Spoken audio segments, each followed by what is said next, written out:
HQ-29 China का ऐसा दिफाई निज़ाम जिसने मगरबी दुनिया को परेशान कर रखा है। चाइना का ये दिफाई निज़ाम कैसा है, इसकी क्या खसूसियात है और आने वाले वक्त में ये पाकिस्तान को कब तक मिल जाएगा। आमिर रज़ा मेरे साथ मौजूद है, उनसे बात करते हैं। आमिर भाई, HQ-29 एक ऐसा फ़िज़ाई दिफाई निज़ाम है जिसके पूरी मगरबी दुनिया में चर्चे हैं और आने वाले वक्त में ये भी कहा जा रहा है कि ये निज़ाम पाकिस्तान को भी मिल जाएगा। देखिए, पहली बात तो ये है कि हर फ़िरौन के लिए एक मूसा होता है और मूसा अलैहिस्सलाम को फ़िरौन के लिए उतारा गया था। हमें भी एक फ़िरौन का सामना है और वो उस फ़िरौन का नाम भारत है और उसकी हिंदुत्व सोच है। मैं कल एक ख़बर देख रहा था तो बड़ी मुझे हैरानी और परेशानी थी और मैं परेशान था कि रशिया और भारत मिलकर ब्राह्मोस 2 का जो है वो उसको लॉन्च करने जा रहे हैं। ब्राह्मोस 2 हाइपरसोनिक मिसाइल है और हाइपरसोनिक का मुराद ये है कि वो मार्क 7 से ऊपर की स्पीड पर चलेगा। ये बड़ी परेशान कुन चीज़ है और इसकी जो रेंज है उसने सिर्फ 1500 किलोमीटर बताई है और उस पर बड़ा ले दे हो रही है। ब्राह्मोस 2 की अगर ये वीडियो के साथ साथ आप उसकी तस्वीरें लगवाएंगे तो मैं ख़ुद भी देखकर परेशान था। भारत में गुर्बत इंतहाई दर्जे की लकीर से नीचे है और उसका बेपनाह पैसा जो है भारतीय तोसी पसंदाना सोच जो है वो खर्च करवा रही है। पहले ब्राह्मोस 1 था, अब ब्राह्मोस 2 है हाइपरसोनिक मिसाइल जो कि एटमी वॉरहेड ले जाने के भी काबिल होगा। और ब्राह्मोस जो है, आप परेशान तो नहीं कि HQ-29 की मैं बात कर रहा था, ब्राह्मोस कहाँ से आ गया? नहीं, कोई मसला नहीं। मुझे पता है कि इस HQ-29 ब्राह्मोस 2 की ऐसी की तैसी फेरने के लिए ही है। ब्राह्मोस जो है ये असल में 2 चीज़ों से मिलकर बना है। एक तो ब्रह्मपुत्र जिस पर अब चीन का कब्जा है, बिल्कुल, और वो वहाँ पे दुनिया का सबसे बड़ा डैम बनाने जा रहा है। उससे उन्होंने लफ्ज़ ब्रह्मा लिया और मॉस जो मॉस्को का दरिया है उस दोनों को मिलाकर उन्होंने ब्राह्मोस उसका नाम रखा था। बड़ा हाईटेक किस्म का मिसाइल है, लेकिन पाकिस्तान के साथ जंगे मई में इस हाईटेक मिसाइल को हमने अपने ऊपर से भी गुजरने दिया। ब्राह्मोस 1 की तो हमने ऐसी की तैसी फेर दी। ब्राह्मोस 1 जो है नाकाम इसलिए हुआ कि उसमें जो सिस्टम था नेविगेशन का उसको हमने हैक कर लिया और उसको फिर अफगानिस्तान के किसी पहाड़ी इलाके में गिरा भी दिया। ये एक तजर्बाती चीज़ थी जो हमने करके देख ली। लेकिन ब्राह्मोस 2 पे वो बड़े लंबे अरसे से रशियंस के साथ मिलकर काम कर रहे थे। अब इसमें उनको किसी हद तक कामयाबी हो गई। परेशानी की बात यह है क्योंकि मैं ये मिसाइल्स के और जहाज़ों के और इस तरह के प्रोग्राम करता रहता हूँ तो मुझे पता है कि मार्क 7 से ऊपर की स्पीड जो है उसको कंट्रोल करने के लिए जो पाकिस्तान के पास इस वक्त एयर डिफेंस सिस्टम है HQ-9 कहते हैं जी उसको, ये बड़ा कारगर है। लेकिन इतनी स्पीड के क्रूज़ मिसाइल को पकड़ना इसके बस की बात नहीं है। तो क्या सिस्टम हो जिस सिस्टम से इसको रोका जाए। कुदरतन देखें, मैं जब आया तो आपने मुझे कहा कि HQ-29, अब HQ-29 जो है ये चाइना का वो वर्जन है जो वाकई आपने सही कहा, अमेरिका, रशिया, यूरोप और अब भारत भी इससे हाइफ हैं। ये बन चुका है और अनकरीब ये पाकिस्तान में इंस्टॉल भी होगा।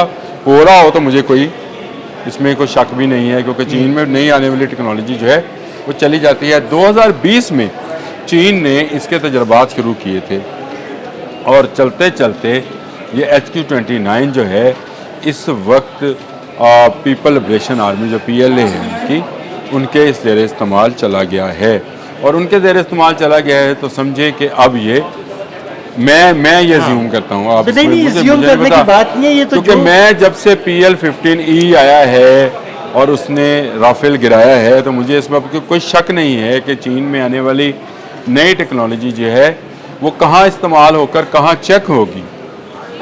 लाजमी बात है, भारत जो ब्राह्मोस 2 1500 किलोमीटर वाला बना रहा है वो उसको चीन के ख़िलाफ़ इस्तेमाल कर सकता है, लेकिन इसमें उतनी ज़रूरत नहीं रही।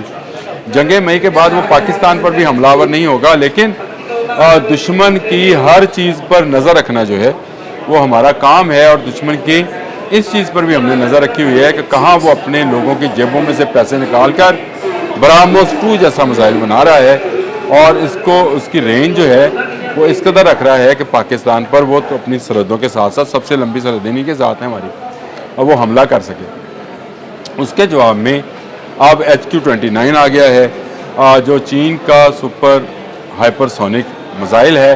اور یہ اینٹی میزائل سسٹم ہے, اس سے کوئی جہاز نہیں بچ سکے گا. ماک 7+ کی سپیڈ پہ براموس 2 ہے, یہ 8+ ماک 7 کی سپیڈ پہ بہت زبردست. یہ میزائل ہے, یعنی اس سے بھی زیادہ تیز رفتاری سے یہ سفر کرے گا. اور اب تک کی اطلاعات کے مطابق 400 کلومیٹر سے زائد کا یہ کے اندر اس کے ریڈیس میں آنے والا ہر کروز میزائل, ہر جہاز جو ہے وہ تباہ کر دیا جائے گا. آپ کو پتہ ہے جہازوں کی میزائل جتنی سپیڈ تو نہیں ہوتی, وہ تو کم سپیڈ ہوتی ہے, لیکن کوئی بھی فلائنگ آبجیکٹ جو ہے جو اس کے راستے میں, جو اس کے دائرے میں آئے گا, ریڈیس میں آئے گا, آپ ریڈیس بولتے ہیں, ہم ذرا اردو اسپیکنگ لوگ وہ ہیں, اردو میڈیم والے, دائرے میں آئے گا اس کو یہ تباہ کر دے گا. تو ایک زبردست ٹیکنالوجی جو ہے آ گئی ہے. ابھی براموس کے تو تجرباتی مراحل ہیں, بھارت اور رشیا مل کر اس پر کام کر رہے ہیں. رشیا کیونکہ ایک بڑی منڈی سمجھتا ہے اپنی بھارت کو, اور وہاں پر اپنا S-400 اس نے بیچا جو کہ ہم نے تباہ کر دیا. اب وہ اس کو ایک نئی کہانی میں ڈال رہا ہے, اور وہ براموس 2 ہے. اور براموس 2 کا باپ یعنی اس کو تباہ کرنے والا, وہ کہتے ہیں رشتے میں تو ہم تمہارے باپ ہوتے ہیں, نام ہے HQ-29. تو یہ براموس کا باپ جو ہے یہ پیدا ہو گیا ہے. اور میں یہ ہمیشہ کہتا ہوں کہ ہر فرعون کے لیے ایک موسیٰ ہوتا ہے. انڈیا کے لیے موسیٰ پاکستان ہے, اور براموس 2 کے لیے جو موسیٰ کا کردار ہے, جو اس کو ڈبوئے گا کسی گہرے پانی کے اندر, تباہ کرے گا فضاؤں میں, یا ڈبوئے گا کسی گہرے پانی کے اندر, وہ HQ-29 ہائپرسونک میزائل ہے. اور یہ سپرسونک میزائل خلا سے بھی داغا جا سکتا ہے. یہ ایک نئی ٹیکنالوجی ہے کیونکہ چین اس پر کام کر رہا ہے, اور یہ کام ہے کہ اس کو ہوائی اسٹیشنز کے اندر انسٹال کیا جائے. اور یہ پہلے تو یہ ہے کہ ان کو زمین پر انسٹال کیا جاتا ہے, اور یہ فضا میں جا کر کارروائی کرتے ہیں. یہ خلا سے آ کے فضا میں کارروائی بھی کر سکتی ہے. یہ چائنیز اس پر کام کر رہے ہیں. ابھی اس پہ کوئی زیادہ تصدیق تو مجھے نہیں ہوئی, لیکن اطلاعات یہی ہیں. ان کا جو ریسرچ ایویشن یونٹ ہے وہ اس پر کام کر رہا ہے, اسپیس یونٹ ہے وہ اس پر کام کر رہا ہے. اور اگر یہ کام بھی کامیاب ہو گیا تو یہ سمجھے کہ پھر پوری دنیا کے اوپر چھت پر ایک اسٹیشن ہوگا, اور جو میزائل کہیں سے آ جا رہا ہوگا وہ اس کی نظروں میں ہوئے گا, جس کو وہ تباہ کرنا چاہیں گے وہ تباہ کر دیں گے. اور شکر الحمدللہ کہ ہمیں چین جیسا ہمسایہ ملک ملا ہوا ہے, اور اس کی وجہ سے ہمارا دفاع جو ہے ناقابل تسخیر بھی ہے. ہماری اپنی افواج, ان کی بہادری, ہمارے سپہ سالار ہمیشہ پاکستان کے لیے ایسی ٹیکنالوجیز جو ہیں وہ لے کر آتے ہیں, جس سے پاکستان کا دفاع مضبوط سے مضبوط. ہمارے کوئی توسیع پسندانہ عزائم نہیں ہیں, ہم ہر مظلوم کی آواز ہیں, چاہے وہ کشمیر میں ہے, چاہے وہ ویتنام میں ہے, چاہے وہ غزہ میں ہے, کہیں پر بھی ہیں, ہم ان کے ہر مظلوم کی آواز ہیں. اور ہم یہ چاہتے ہیں کہ بھارت کی توسیع پسندانہ جو اس کی ذہنیت ہے اس کو کسی نہ کسی جگہ روکا جائے. اب براموس 2 کے بعد ہم نے HQ-29 آپ کو بتا دیا. میرا خیال ہے فکر مند ہونے کی ضرورت ہے. انشاءاللہ. بہت شکریہ عامر بھائی. جی بالکل, عامر بھائی نے بڑی تفصیل کے ساتھ اس دفاعی نظام کے بارے میں بتایا. عدیل احمد اور عامر رضا کو اجازت دیجیے گا. اللہ حافظ.